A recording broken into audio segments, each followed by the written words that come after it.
काँग्रेसच्या खासदार प्रतिभा धानोरकर आपल्या सोबत आहे। ताई, काय सांगणार, विधान परिषदेचे निकाल लागले, अक्षरशः नामुष्की उडवली। नागपुरात 40पेक्षा जास्त मतं फुटले काँग्रेसचे, अमरावतीमध्ये 0 मतं मिळालेले आहे, प्रचंड मोठी नामुष्की उडवलेली आहे। आपण बघितलं असेल की जिथे जिथे काँग्रेसचे उमेदवार होते बऱ्यापैकी काही चुका आमच्या लोकांकडून देखील झाल्या। या ठिकाणी उमेदवार देत असताना कुठेही लोकप्रतिनिधींना विश्वासात घेण्यात आलं नाही आणि कशा पद्धतीनं सगळे उमेदवार हे विड्रॉल होऊन गेले ज्या ठिकाणी होते। आणि भाजपाचं देखील आपण पाहिलं असेल की पैशाचा भडीमार हा सगळ्या ठिकाणी झाला आणि कुठेतरी एक प्रकारे उमेदवारालाच विकत घेण्याचा प्रयत्न हा भाजपवाल्याकडून झाला। पण कुठेतरी काही ना काही पक्ष देखील या ठिकाणून या निवडणुकीच्या माध्यमातून शिकेल आणि समोर निवडणुका लढवत असताना आता खरं तर विचारमंथन करण्याची गरज आहे की निवडणुका या कशा पद्धतीने लढल्या पाहिजे। जे मतं फुटली काँग्रेस, जे पंजाबवर निवडून आले ते फुटले, त्याची विचारणा हायकमांडकडून केली जाईल या सगळ्याच्यात?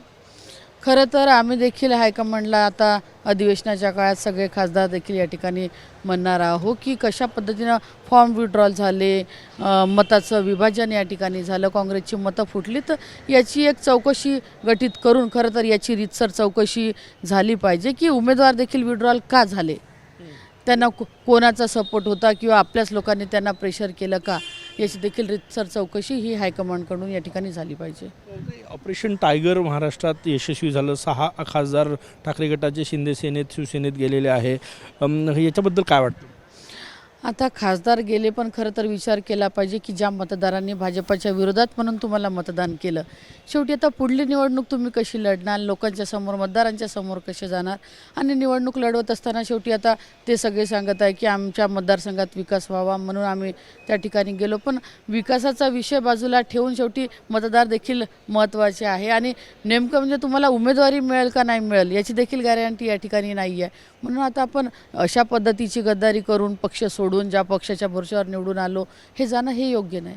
काँग्रेसच्या कुठल्या खासदाराशी संपर्क साधला गेला का? कारण की बिल आहे केंद्रात पास करायचे नाही, या पद्धतीचं राजकारण मागच्या विधानसभेतही झालं। आपल्याला माहीत आहे अनेक आमदार शिंदे गटासोबत गेले, काही अजित पवार गटासोबत गेले, पण त्यावेळेसही काँग्रेस तटस्थ होती आणि आजही मला विश्वास आहे असे कितीही आश्वासनं आणि कितीही पैसे दिले, कितीही निधी दिला तरी काँग्रेसचं कोणीही या ठिकाणी फुटणार नाही। काँग्रेसच्या खासदाराशी संपर्क साधला का या म्हणून, काही ऑपरेशन भाग म्हणून? माहीत आहे की किती संपर्क साधला तरी काँग्रेस फुटणार नाही, काँग्रेस जाणार नाही। त्याच्यामुळे काँग्रेसच्या खासदाराशी संपर्क जरी साधला, त्यांना विचारणा जरी केली तरी काँग्रेसचं कोणीही जाणार नाही। झाली हे खरं आहे ना?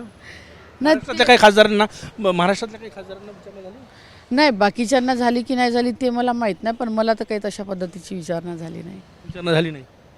ताई, निधी मिळतो का? म्हणजे त्यांचं म्हणणं होतं जे खासदार गेले की आम्हाला निधी मिळत नाही विरोधी पक्षात असल्यामुळे। खरं तर विरोधी पक्षात असल्यामुळे ही अडचण आहे। आम्ही आमदार म्हणून सत्ताधारी पक्षात होतो तेव्हाही पाहिलं की 2.5 वर्ष आमचं सरकार होतं, बऱ्यापैकी मतदारसंघातली कामं चांगल्या पद्धतीनं करता आली, पण आता विरोधक म्हणून विरोधी बाकावरती बसल्यावर आणि मेन केंद्रात गेल्यानंतर अडचण अशी आहे की फक्त आमदारांना जेवढा फंड आहे तेवढाच फंड खासदारांना देखील आहे आणि 5 कोटीत 6 विधानसभेचा विकास करणं हे शक्य होत नाही। पण शेवटी प्रामाणिकपणा कुठंतरी आहे, फंड मिळत नाही म्हणून आपण आपल्याच पक्षाशी गद्दारी करायची आणि विरोधी पक्षासोबत जाऊन बसायचं हे योग्य नाही। पण मिळते का नाही? तुम्हाला किती मिळाला फंड? नाही, खासदार म्हणून फक्त 5 कोटी आम्हाला मिळतात। त्या 5 कोटीत जेवढा मतदारसंघाचा विकास करता येईल ते करण्याचा प्रयत्न आम्ही करतो। त्यापेक्षा काय मिळाला ताई?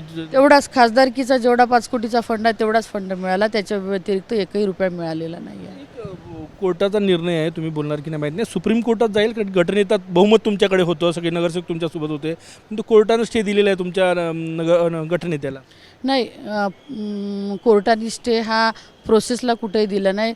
आयुक्त मॅडमने जो ऑर्डर केला त्या ऑर्डरला स्टे दिला की कुठंतरी गटनेत्याला त्याची बाजू ही तुम्ही मांडू द्यायला पाहिजे होती आणि बाजू मांडू दिली नाही, त्याची हेरिंग घेतली नाही म्हणून कोर्टानं स्टे दिला।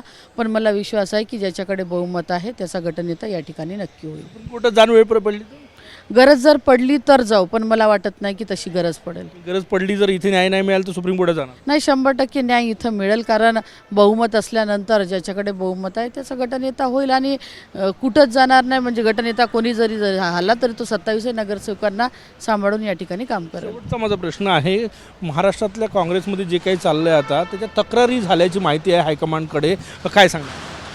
याच्याबद्दल मला देखील माहीत झालं की ज्या पद्धतीनं आता विधान परिषदेच्या निवडणुका झाल्या आणि शेवटी कुठेतरी काँग्रेसचे अंतर्गत जे वाद आहे ते चव्हाट्यावरती येऊन काही लोकांनी वरपर्यंत तक्रारी देखील केल्या, पण या तक्रारीचे पडसाद येण्या समोरच्या दिवसात आपल्याला नक्की पाहायला मिळेल की हायकमांडकडून कोणावरती काय कारवाई होती किंवा याची रीतसर चौकशी होती का, हे तुम्ही पण पहा, आम्ही पण पाहू. कारवाई होईल का? होईल. समजा काही त्यात निष्फळ जर झालं, काही निघालं तर नक्की कारवाई होईल. खूप खूप धन्यवाद. कॅमेरामॅन साईसह गजानन उमाटे, TV9 मराठी, नागपूर.